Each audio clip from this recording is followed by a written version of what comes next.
Welcome back, everyone, to Master of the Universe Horror Podcast. This is episode 28, I believe. We record these a little in advance, so we're doing Friday the 13th 6, Jason Lives, released in 1986, and more importantly, Mark Lives. So welcome back, Mark. Chris thought he was going to have a day off, didn't he? He thought he was going to have another one of those poster podcasts where he could just sit there. Didn't say anything like that. Bullshit. But you didn't have to say it. It's understood. Yeah. It's understood. I'm not here to monitor. I'm not there to monitor you all the time. So now. Yeah. Now. What brought this about, by the way? Because I thought you hated horror podcasts. I didn't say I hated horror podcasts. I said I hate Friday the 13th movies.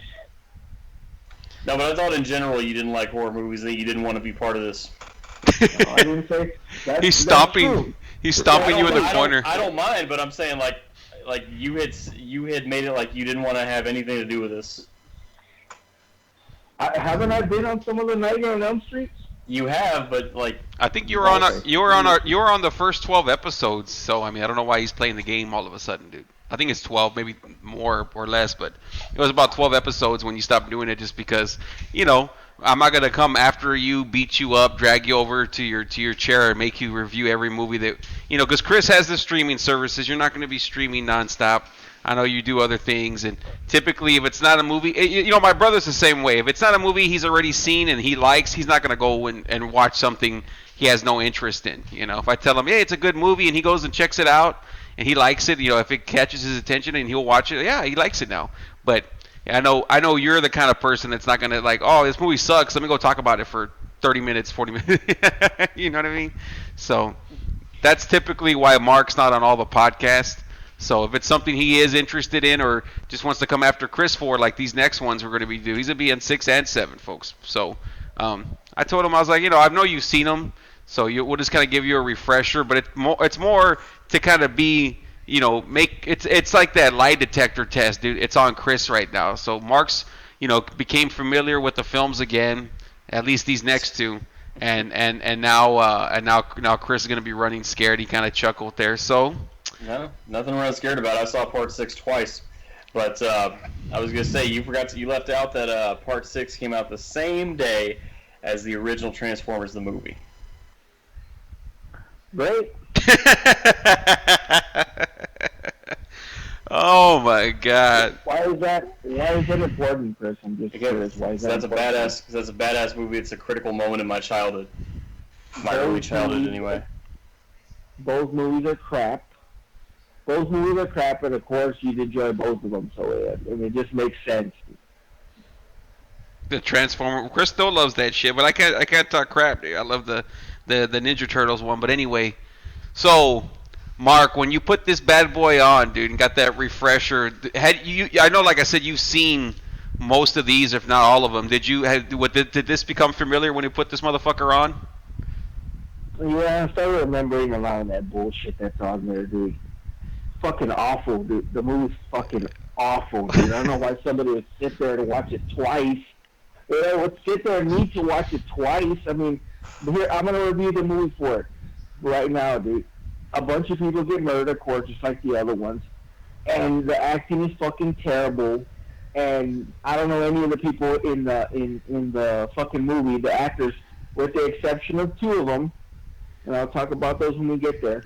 But it's all crap. The end. No reason to watch it twice, dude. No reason to watch it twice. This is fucking.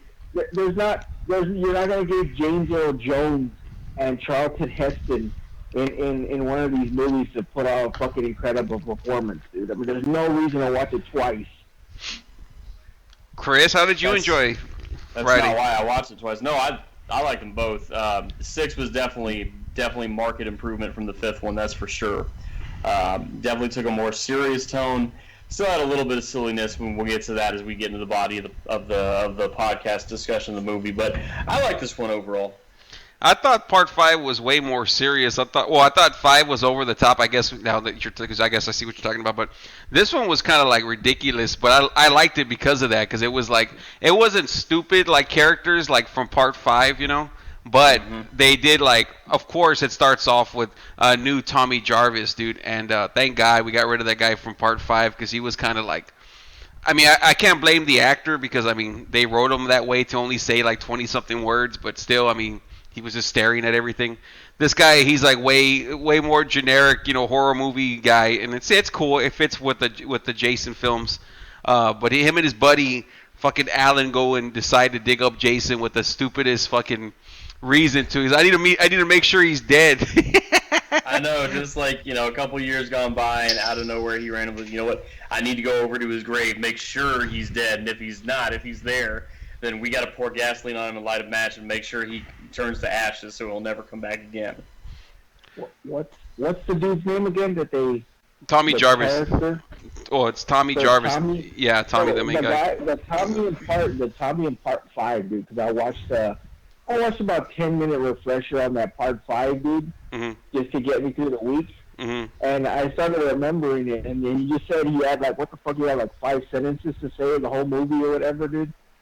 So he just stares at people and, you know, has his arms crossed. Yeah, it's the same guy. Calls at people, and then he like strangles people, just comes after people randomly, right? Yeah, he grabs somebody like on part 5, like tells them a joke, and he ends up like flipping them on a table on part 5. Yeah. Yeah.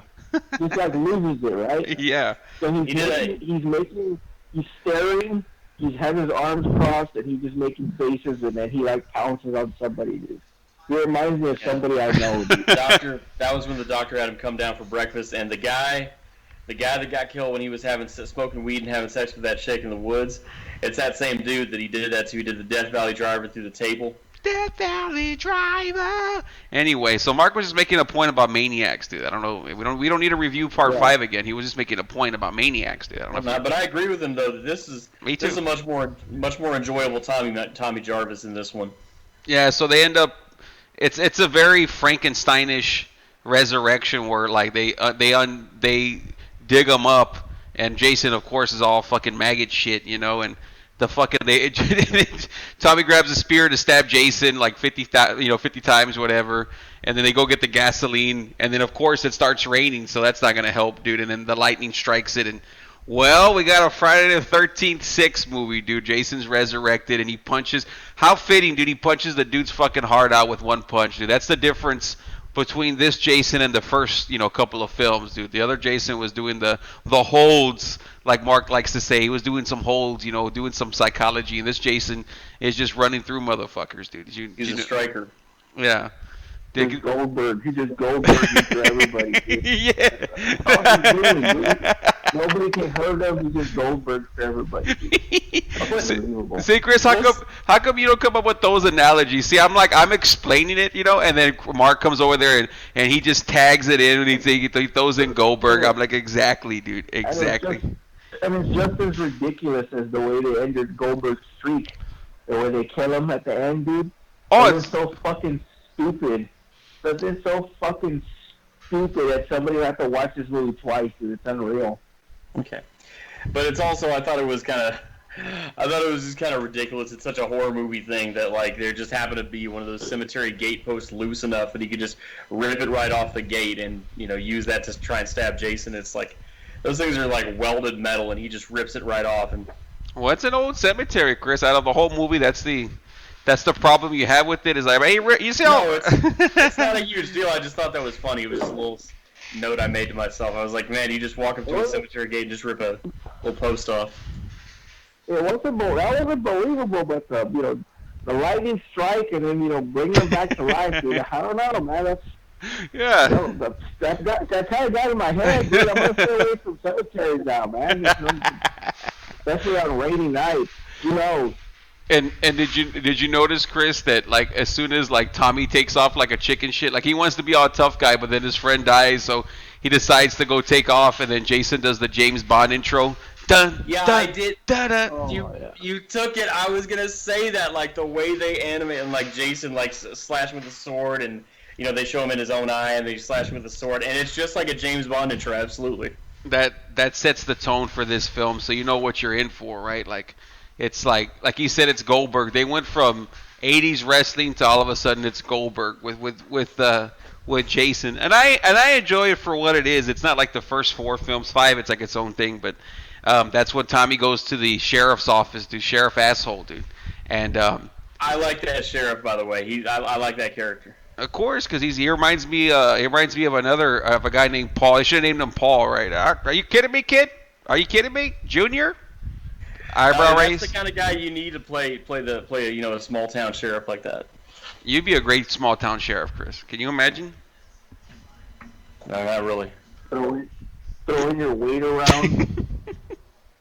Can you imagine, Chris, every time someone tells him something, the eyebrow would just raise. They say, you want me to get off my desk and do something, huh? You want me? And he tells him to get some sleep, and he's all, get some sleep, or I'll go in there and I'll put you out.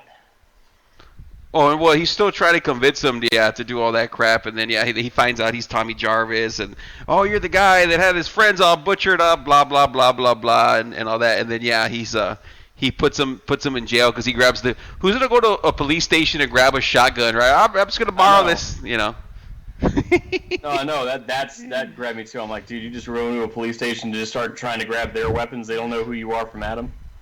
I know a guy, dude. He takes out revolvers on his friends. That's pretty much the same thing, dude. But then we see one of the camp counselors, Darren and Elizabeth, driving towards the camp, and you want to tell us about that scene because it's your favorite character in the whole damn film. Fuck yeah, dude. Tony Goldwyn, one of awesome actor. Loved him in Ghost, and I mean he's the kind of guy, like, his facials are always good. His anxiety in a role is always believable. So like, and his like wannabe tough guyness in roles is also believable too. Like he's a good actor. I mean, I'm not saying he's fucking Tom Hanks, but he's a good actor. He's one of those guys that, like, he's not in enough movies, but he gets over. So they're in that fucking, what was it, a Volkswagen Beetle? Is that what they were in? I didn't pay attention. I know it was a small car, and he had the smallest gun to go with it.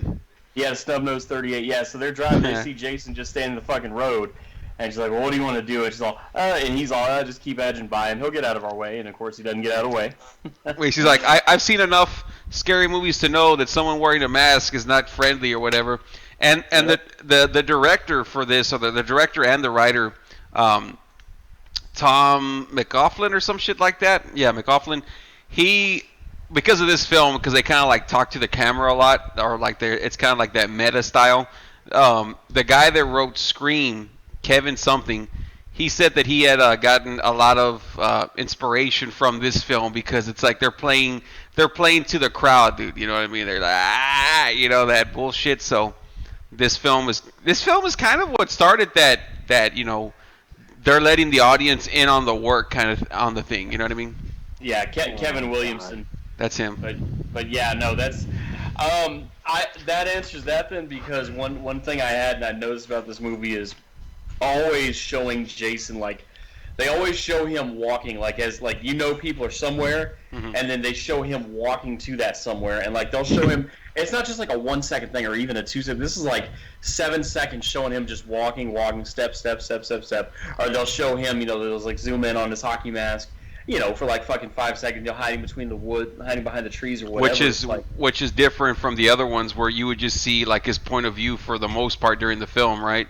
Right. Yeah, so yeah, I noticed that you see him actually walking. Like, there's no surprise. Like the first 4 or 5 films, like, or yeah, even the 5th one, like, for the most part, when he's killing somebody, you just see his, like, point of view, and then not till like an hour in for most of them, then you actually see him blast through the door, which we were talking about before. So I like this film that there's no.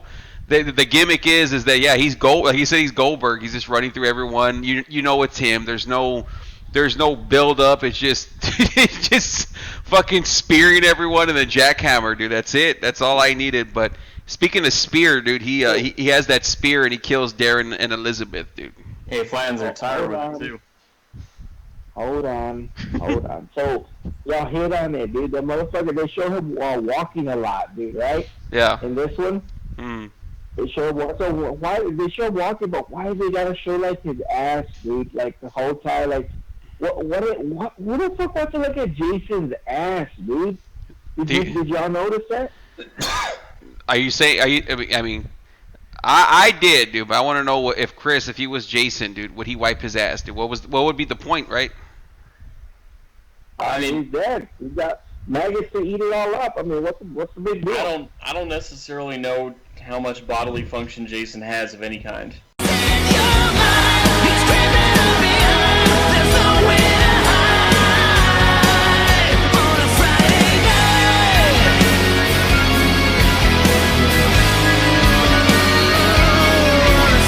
Chris is watching Jason, like, in all those scenes where he's power walking, dude. Like, Jason must work out, man. Look at that.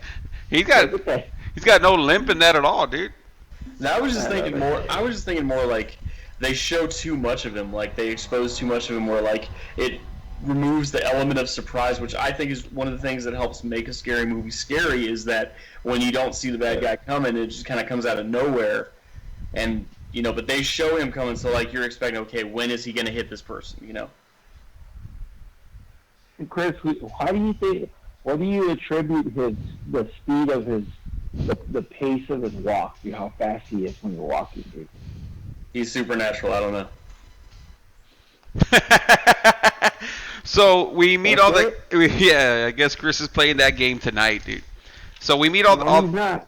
Not on my watch. So we meet all the not the camp counselors. Are they camp counselors? Well, they're just like fucking. We meet the group right at the police station. They are at the. Are they at a camp on this one? I completely went. Yeah, it is. It completely. This one, like all those girls, like Sissy and fucking Paula and. Oh yeah. That's right. Now I remember you, man.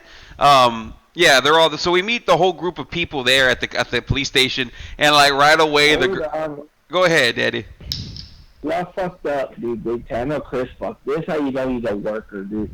And of course, he's oblivious, no self-awareness, completely clueless about everything, dude. So, Chris, did you miss? Who was the first? Who was the second group of people that got murdered in this shitty movie? I'm lost on the question. Second group of people. What else is new, dude? What else? I mean, I have every single death listed on my notes, so I mean. Okay, the second death, Chris. Who's the second death? Darren and Elizabeth. The people in the truck, right? In the SUV or Jeep, whatever it is? They're the people in the Volkswagen Beetle. Why are you asking this? Okay, I'm getting to that. You know, Joe talked about it. I'm feeling enough scared, dude, so they're about to get out with the guy with the... Anyways, so, Chris, you didn't say anything about the guy that gets killed. About Darren? Yes, yeah. A.K.A. Carl Bruner and Ghost? Yeah, you completely missed it. You didn't say anything about it. I talked at length about him. I said I like the actor. I said, you know, we talked about him having a snub-nosed 38. We talked about him thinking that if they just keep driving up to him, they'll move out of the way. But you didn't say that he was a ghost. You're supposedly the ghost guy, dude. That's your movie. You know? Because I got stopped and someone, I don't remember who said something, and then the direction of the conversation changed. I know that he was in Ghost. I was the one that told that to Joe in conversation last week. That's not a shot at Joe. That's a shot at you attacking me for not saying that. I know that he was in Ghost. I'm bringing it to your attention. You're bringing it to your attention. You're turning, and this is the thing. You're turning this whole podcast into something about attacking me. Instead of having a whole discussion about the movie, you just want to sit here and find every. We're having an in-depth conversation about it. No, this is a you attack me. Aren't you the ghost guy? Aren't you the ones always talking about ghosts? I am, so now you're inventing a reason to attack me. I'm not inventing it. Are you or are you not the ghost guy? Anyway, what do we want to talk about next? So Darren, are you or are you not the ghost ship guy? So then, I don't know what ghost ship has to do with this, but anyway. So Darren and Elizabeth are dead. And she died in a fucking puddle trying to bribe him with an American Express card and a couple 20s. Yeah, dude. She's like, take my money. Pull out your penis, dude. You know, all that game, dude. But yeah, we meet all the counselors, and right away, the main chick, was her name Megan, she falls in love right away with Tommy, dude. He's like, how you say? She's that bad boy, fucking teenage girls like that bad boy type. She views him that way anyway. And fucking her dad is the fucking Sheriff Garris. Yeah. So that's her dad, and she's like, yeah, right away falls fucking head over heels, dude, and she's just like, man, so you buy and sell houses, huh? And then we get the random scene, dude. Like this film, some of the Friday the Third, well, not some of, most of them, they just have random people get thrown in there and get killed. So we have like these quick executives having like a paintball game out there in the woods, right? And then we get like the first one is this guy. I was laughing my ass off, named Bert, and he's there like chopping away at the fucking trees and branches or whatever, and he's like, "Dumb broad," and he's like, "Get back in the kitchen," and showing the fucking. I guess he was talking about one of the characters that we're gonna see in a bit. I forget her name, but I'll find. Oh, Katie or whatever. Yeah. And but yeah, he's I guess talking about her that he got her out or whatever, and then Jason ends up throwing him into the tree. The tree branch.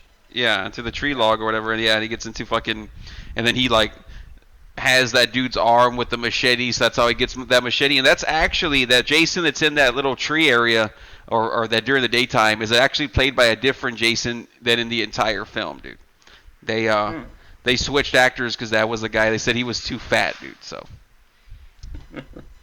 And then that leads into deaths number 5, 6, 7, and 8, which is Roy, Stan, and Katie. Which Roy and Stan, I think one of them is telling the other one like, you gotta have the instinct to win. You gotta have the instinct to chase. Yeah, Stan, Katie, and Larry. Yeah, they're all there. They're all, and then they get. Well, it's a triple decapitation, but yeah, they're all there. Yeah. But yeah, he's all like, you've changed, or he's like doing that game, dude, like they're homos or something.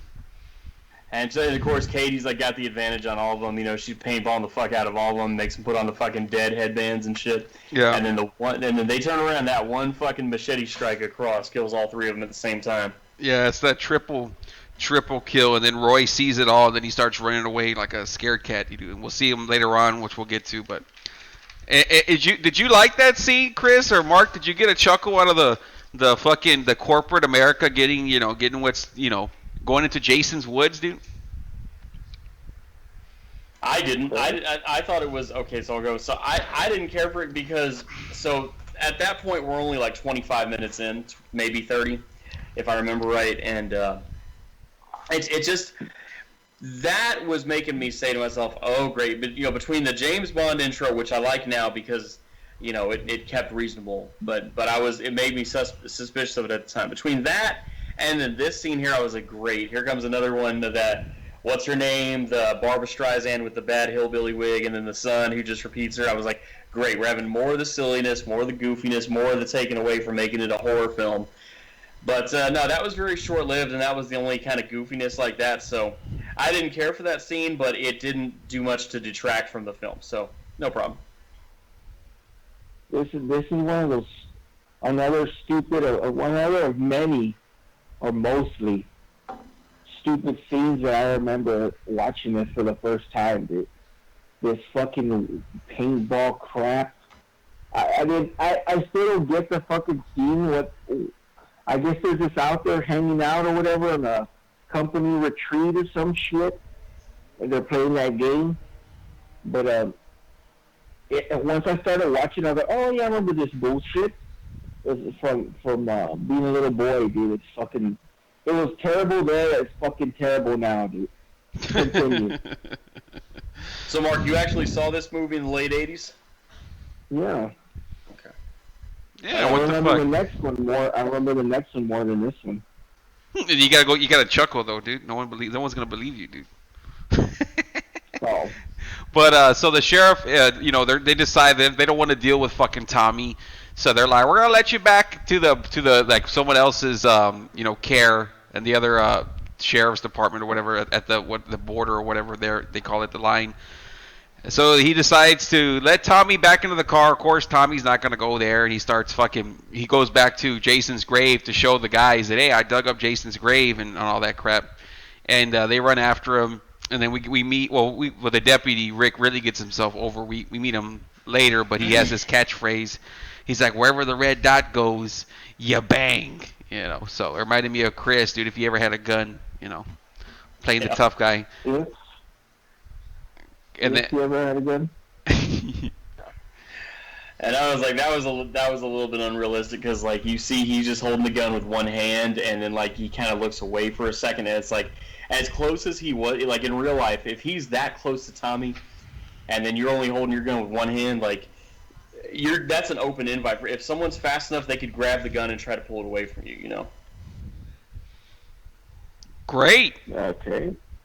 So that was, I mean, I understand it's a fiction movie, so you can't take everything 100% serious, but my mind just thinks of things like that. You're like, it's totally unbelievable, though. That guy Jason, though, dude, that's where it's at. But yeah, the gravedigger guy, he's there. He had covered up the grave already, or whatever the fuck, and he's like, mm-hmm. Okay. No, go ahead. You do well, that. Mm-hmm. That character made me nervous. Like, I mean, he's likable, but at the same time, it made me nervous. It's like, okay, great. So we just had Roy, Stan, and Katie, and now we've got this fucking, comical alcoholic, gravedigger, and I'm like, is this like, and we're already like 30-something minutes in. I'm like, is this going to be another silly comedy movie again? Like, it's supposed to be a fucking horror film, and it's going this direction. Like, I was still getting a little bit worried with that. But, I mean, looking back on it in retrospective, I haven't seen the whole film. Like, that's a Shakespearean trick, having a comic relief and a gravedigger like that. They did that in Hamlet with the gravediggers in that novel. They were the comic relief of the novel. And so here he is being the comic relief of this movie. Well, before all that, yeah, he's saying, like, some folks have a sick sense of humor, and he's, like, looking at the camera. And then, like, yeah, and then he's like, y'all think I'm a fart head or whatever the fuck, And then the kids jump in, yeah, and all that crap. So finally, though, yeah, after all that, we fast forward to him walking around, the grave, the woods when he's all fucking drinking. And he's like, you're going to be the death of me, talking to his bottle. And he gives it like a kiss or something, and he tosses it. And, of course, Jason grabs the bottle, Mark-like, and he just stabs him in the throat with the little... what's it called? Liquor bottle, dude. So that motherfucker's gone. And then, of course, we get the double impalement of Steven and Annette, who are just there. I think this is the couple that, like, which one's this one? Because I'm all getting them confused. But they get double impaled. Steven and Annette, they're just random characters in this motherfucker. I forgot what they were doing in the film. Do you remember? And they were trying to get to the sheriff department. They had seen something. I don't remember what. I should have taken a little bit better note on that. They had seen something and it just didn't feel right, so then they decided to go ahead and get to the sheriff department. But then right before they can take off, that's when Jason guts them both. Yeah, there's so many random characters. Like, I remember, and we'll talk about in part 7, they're just there, and she's like, go get wood. And, like, that's like, I was like, oh, they just throw these people in here. But then we get to the good shit, dude, the RV scene. The RV scene is where this is actually the only Friday the 13th film with no nudity. There's sex and shit, but there's no nudity. And it's this couple, Nikki and Court. They're there fucking to Alice Cooper and shit in the RV. And my favorite character in the movie, Court. I love that dude. He's a cool dude. He's pretty good. You're like, if they would have showed his penis, dude, he probably would have been my favorite character in the whole franchise. But yeah, no penis, no franchise. Well, fucking Sheriff Garris, he breaks his balls at the beginning when Megan's falling in love with Tommy at the jail cell, and Court's sitting on the desk. He's all, "Hey, does your mother own a sewing machine?" He's all, and he goes, "What?" He goes, "Get off the desk." I don't know why that's so funny, but okay. But yeah, Nikki goes to the restroom to do something, and she gets her fucking face smashed to the wall. And like the iconic scene where we can see the face outline on the RV, that's made out of fucking, I guess, plastic, dude. Because I don't know anybody's face to go through a wall like that, dude. So. And Court's got no idea what's he hears the noise and shit. He's like, "Hey, what's going on back there, Nikki? Man, you're really getting into it, huh? Well, he's taking a dump." Yeah, well, he's jamming out though too, dude. He's like fucking, he's throwing a jam, and then yeah, that's when Jason goes up to him and stabs him in the ear. I guess because like Mark, Jason's a hater on 80s, hair metal, and shit. So. And then that RV crashes. Yeah. Well, no, I mean he stabs. He gets him right. He turns around, sees him, and he stabs him right in the first side of the throat. The fucking RV jumps and turns over to the side, and Jason just emerges like unscathed, like no cell, total like a Kane Undertaker, no cell. You can feel the tension building up inside. By the cover of darkness, as the campfire dies, he's moving through the shadows. He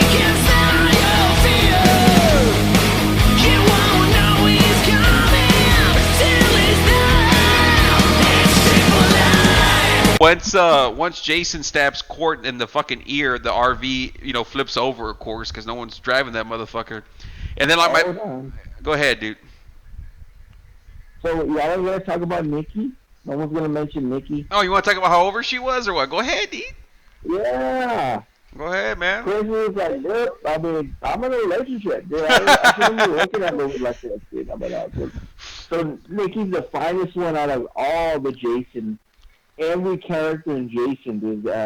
Every character in any of the Friday the 13th movies, and no one's gonna mention that. I don't know about the finest, dude, but she's up there. That's for sure. No, she's the finest, dude. She's definitely the finest. You dubbed her the finest? Yo, Joe, yours was the one in part 2, the tall, thin one. Like her butt cheek showed in the shorts, remember? The dude like slingshotted her. Her butt cheek showed. Yeah, I know what you're talking about, dude. I forgot her name because there's so many of them, dude. Yeah, that's how memorable that chick is, dude. But Nikki, she looked like. We're gonna eventually watch this movie called "Can't Buy Me Love," dude. With her name's Terry. Her name's Terry, dude. By the way. Terry, that's who it was. So we're gonna watch this movie, and she comes out of it, dude. And you can see more of her, dude. Oh my gosh, she's so motherfucking fine, dude. So she's fine in this film already, dude. Continue. So the RV flips over. Like my favorite image of this whole film, even though it's not a kill per se, but it's the RV's flipped over and Jason just is standing on top of the RV, dude. Like the background just looks badass. It looks like like something you would see like in a Godzilla film, dude. Like Jason just standing on the RV. Da-na-na-na, da-na-na-na. Did you like that scene, Chris? Because you ain't saying shit. Yeah, I told you that was the scene I liked when the RV flips over. And then he just emerges victorious like a Undertaker Kane no-sell. That's what I was talking about. Because that's perfect. That's exactly what a Jason movie should have. Is he gets into this RV, he kills 2 innocent people, it flips over in total carnage. My God, it's a human car wreck. And then he emerges from it effortlessly and victorious like a Kane, Undertaker, Michael Myers fucking no-sell. That's exactly what a Jason movie should have in it. Are you telling me? I don't think anybody has ever done it, but like they should have like Jim Ross commentating like Jason kills. That'd be fucking hilarious, dude. My God! He's a stone slacker. He wears torn jeans. He doesn't have a family, damn it. every time he throws a chick out the window, it must have been 50 feet high. It must have been 50 feet high. Yeah, dude. So anyway, the cops are looking for they go into the woods because of all the shit that's going on, and they find Roy's glasses, dude. Too bad it'd be funnier, like, if like they found like they're looking for Ray and they find like size 5 shoes, dude. They're like they got him. They just size 5 shoes. And that's what and then isn't that what then prompted then like a Terminex vehicle right next to it.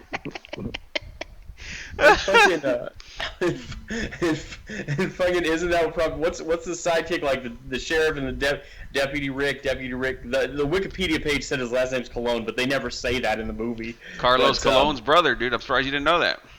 No, this is the German Cologne, whatever. But so like he calls him over there, and he says, "Well, and he says that kid sure is trying to prove this Jason thing, huh?" And that kid, that typical Ray, that kid's really trying to play Jason, oh, bro.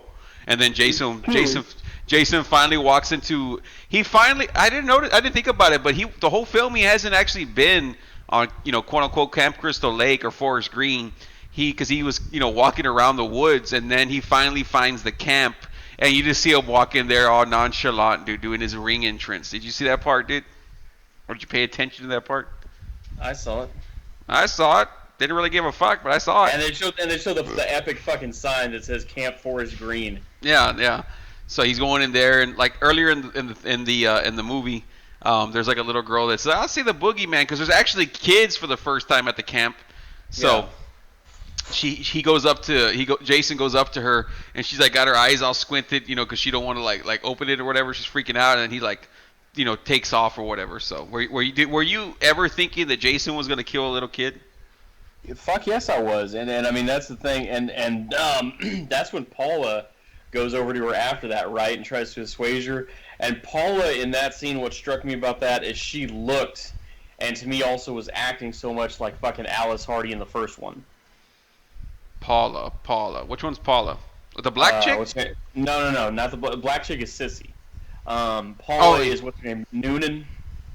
What's her last name? Noonan. Carrie Noonan. Short hair.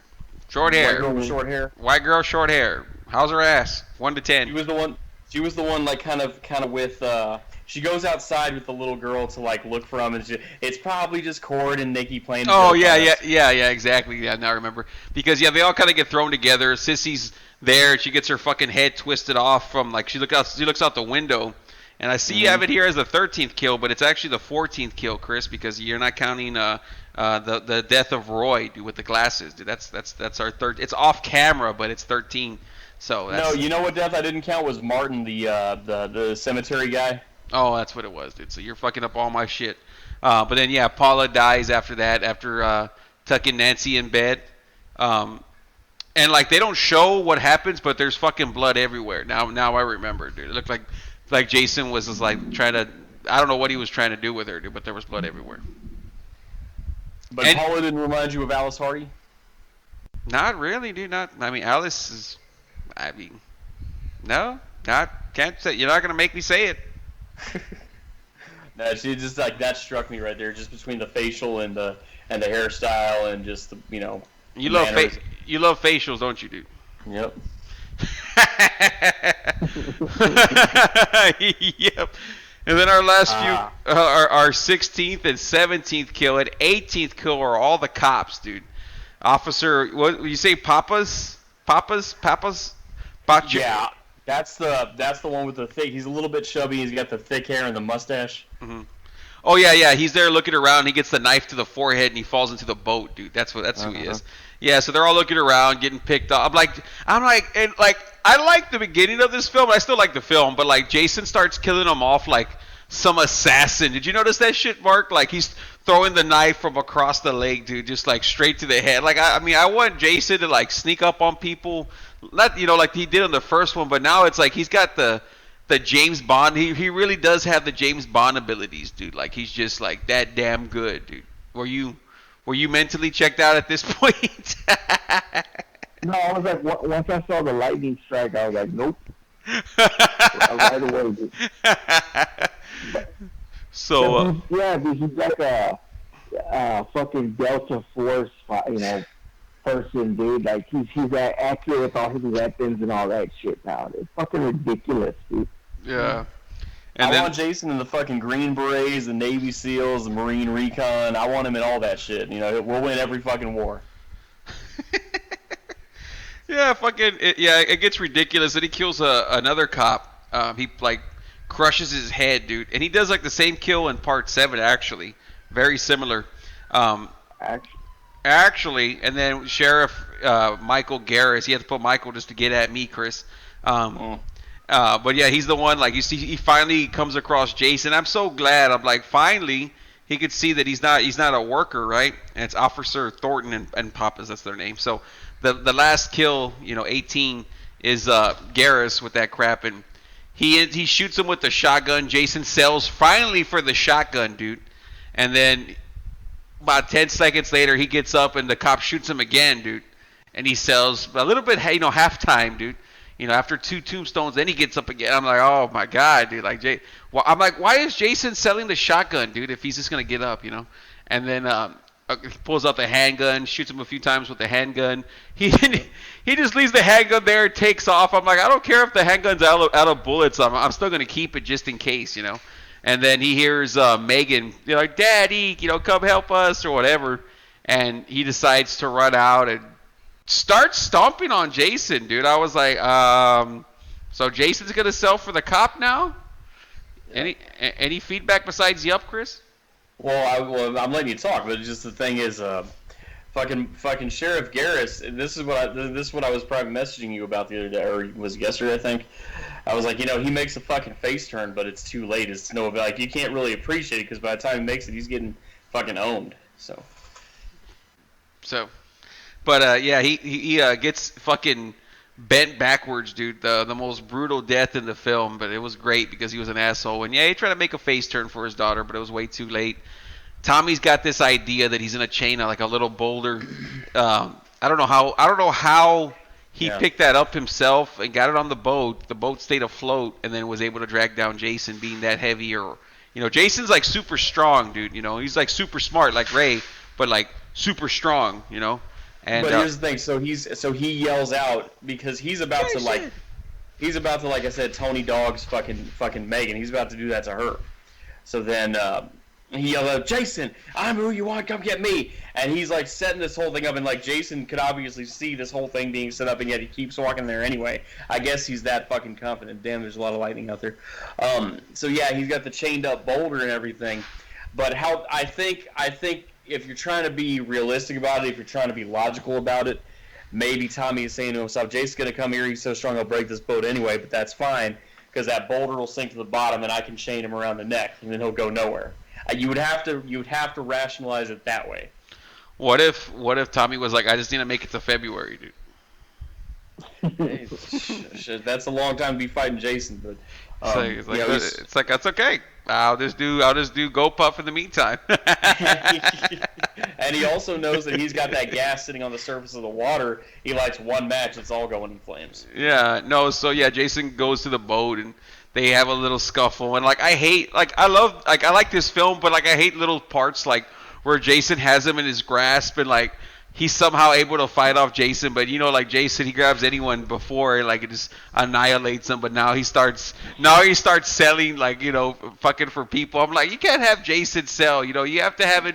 You have to be consistent. Like I like when Cornette talks about how the Fiend doesn't sell anything, and then all of a sudden he'll sell for a fucking bullshit. And I'm like, I don't even watch the Fiend, but it sounds about WWE. But he ends up getting, I don't know how this happens, but he ends up, Jason brings him down, he drowns. Megan goes down there, starts the boat motor with the propellers, ends up slicing his throat and breaking his neck, and that's how the movie ends. It's like one of the quicker but satisfying kind of deaths, because I'm like, yeah, Jason, it does make sense that Jason just wouldn't die to an axe to the head, or Jason wouldn't die to, getting whacked with a machete. I'm like, I want Jason to be, Boulder, to the dick, fucking kept underneath Crystal Lake where he was from, and then broke his neck with a fucking propeller from a fucking boat.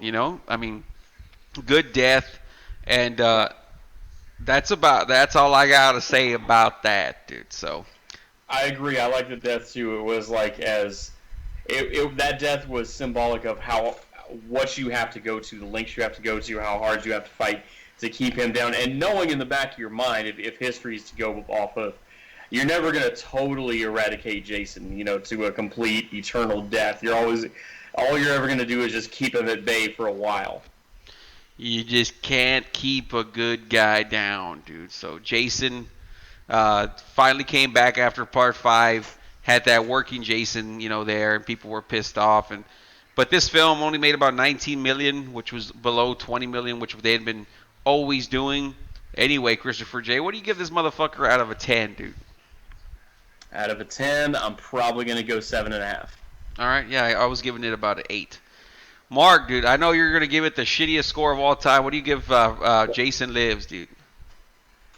So who said 7.5? I did. Chris said 7.5, and you said 8? Oh, yeah, I love this one, dude. Is that, so we're going, like, 10 mean that it's like a total piece of shit, and then one is like the greatest? 10 is that you really love it, dude. But this is your own personal opinion, dude. It's not going for any Oscars. 10 is a masterpiece? Yeah, 10 is your, it's like a masterpiece? It's a masterpiece for you. Yeah, you leave that part out, Daddy. Wow, so you 7.5 and 8, dude. Yeah. Jesus Christ. 7.5 and 8. Well, I'm gonna go with a 3, just barely. Damn. I cut hair over 3, and all that 3 is all because Nikki's in it. Other than that, dude, the movie's useless, dude. There's no point in watching this piece of crap, dude. None whatsoever. No reason to watch it. Tell him, Chris, I love it. I liked it. I mean, I thought it was a good turn back into the more correct direction because I thought five was kind of doing what the part 4 and later Nightmares were doing, which they were become silly and goofy and not scary at all, just more like fighting a guy that they can't really beat, but there's just silliness and like he's not like Freddy had become unscary. He was just like. But it wasn't even the real Jason though, too. Yeah, and I mean that's the thing too. Like 5, it wasn't even the real Jason, so they fucked that thing up about it. But it was kind of interesting though, interesting idea if nothing else. But it's kind of like when Cooke did New Cooke back in '85. But no, I mean 5 was just I didn't like that one at all. I thought it was terrible. It was just there wasn't really anything horrifying about it. It just was dumb for stupidity's sake, in my opinion. But this got them back on the train tracks. This got them right back onto what fucking Jason films are supposed to be. So it wasn't fantastic, but it was good. So I give it a 7.5.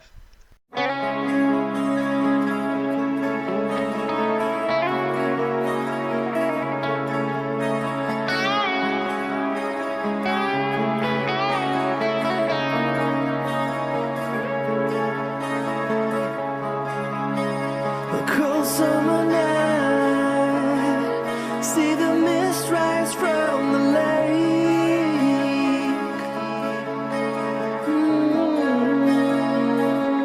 So this movie's fucking awful. Okay, it's terrible. What kind of moron would actually sit there and turn it on and go, oh, look, Friday the 13th 6 is on. I'm going to sit here and watch this fucking thing, man. God, what kind of moron would sit there and enjoy it?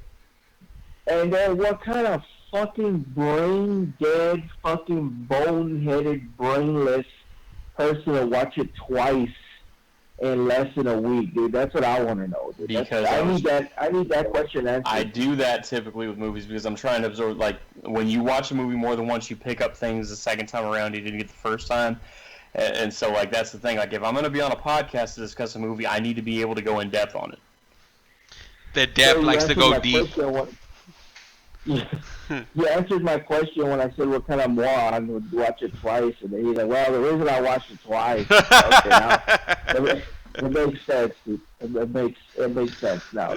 Watch it fucking twice. Chris trying to slither out of your question, dude. You know, it's not trying to slither anything. That's what it is. That's what it is, man. The more you watch a movie, the more things you pick up that you didn't get the first time or the second time or whatever.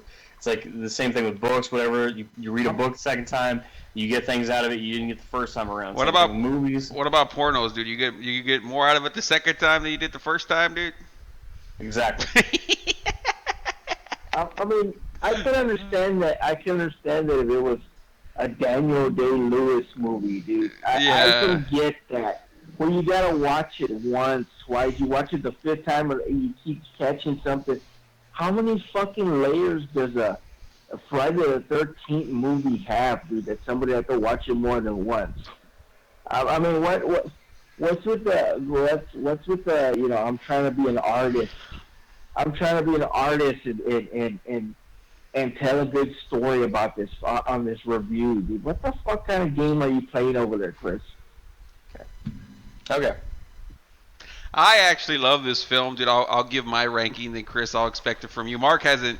I mean, he's seen the other ones, but not the way we have recently. But this is my favorite one out of the ones we've seen so far, out of the first 6. So I have number 6 at number 1. I've got number 3 at number 2. I got number 2 at number 3. I got number 4 at number 4, and then I have 5 and then 1. And like I say that, you're like, well, does part 1 suck? No, I pretty much enjoy them all, but this one is just the one that I wouldn't mind put it on during Halloween because it's so over the top and it's Jason killing people. It doesn't take itself too serious, and some people they love the seriousness. And like I've actually grown to really love part 2. It's really a good one. And then 3, of course, I just love the way Jason works it there. But Chris, what's your ranking for the first 6 so far as we're going through these, man? 1 through 6, I'm gonna go 2, 1, 3, 4, 6, 5. 4, 6, 5. Okay, so you have this second to last. Okay, great. But let me clarify though. 5 is a distant last. I mean, 5 was just absolute shit, in my opinion. Yeah, that's what I'm saying. Like, I like part 1 still, but it's my least favorite. But it's last place for me. But anyway, so that's Friday the 13th 6, folks. I hope you guys enjoyed the. Oh, you haven't seen. Do you remember? Yes, I have. Yes, I have seen them. Yes, I have seen them. You're lying again. Go ahead, give me your. I play that cool tough guy routine. What's your 6? How do you rank the first 6, dude? The first 6, 1 through 6, I rank them 10, dude. That's where they're at. 10 being awful. Well, I mean in order from the 1 through 6. Yeah. I'm putting them all together, and I'm putting them 1 through 6 together, and I'm throwing them in the back. They're all crap, dude. That's all there is to it. None of them stand out to you as being the best one? The only one that stands out to me, you guys haven't talked about it yet, so that's what it is. That's what I'm saying.